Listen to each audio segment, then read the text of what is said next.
बारामती लोकसभा मतदारसंघाच्या महाविकास आघाडीच्या उमेदवार सुप्रिया सुळे यांच्या जाहीर सभेसाठी भास्कर जाधव हे दौंड तालुक्यात आले होते।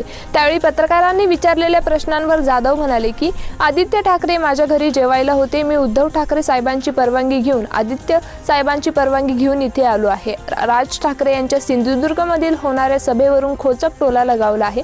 आमचे मताधिक्य वाढणार आहे। कोकणात आता आंब्याचा सीझन सुरू झाला आहे। त्यांना माहिती आहे की आपला उमेदवार पडणार आहे, त्यामुळे कमीत कमी आंब्यांच्या पेट्या तरी घेऊन जाऊया म्हणून ते कोकणामध्ये येत आहेत, असा खोचक टोला भास्कर जाधव यांनी राज ठाकरे यांच्या सिंधुदुर्गमधील सभेवरून लगावला आहे।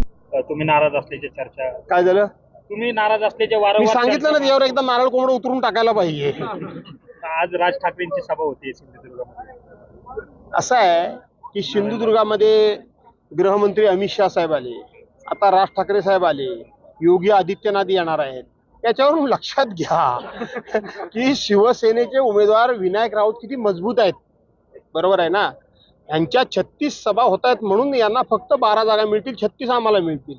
तसंच आहे ते, जेवढ्या ते सभा घेतील तेवढं आमचं मताधिक्य वाढणार आहे। त्यामुळं आंब्याचा सीझन आहे, हापूस आंब्याचा। हे जे भाजपाचे नेते येत आहेत त्यांना माहित आहे की आपला उमेदवार पडणारच आहे, पण कमीत कमी आंब्याच्या पेट्या तरी घेऊन जाऊया।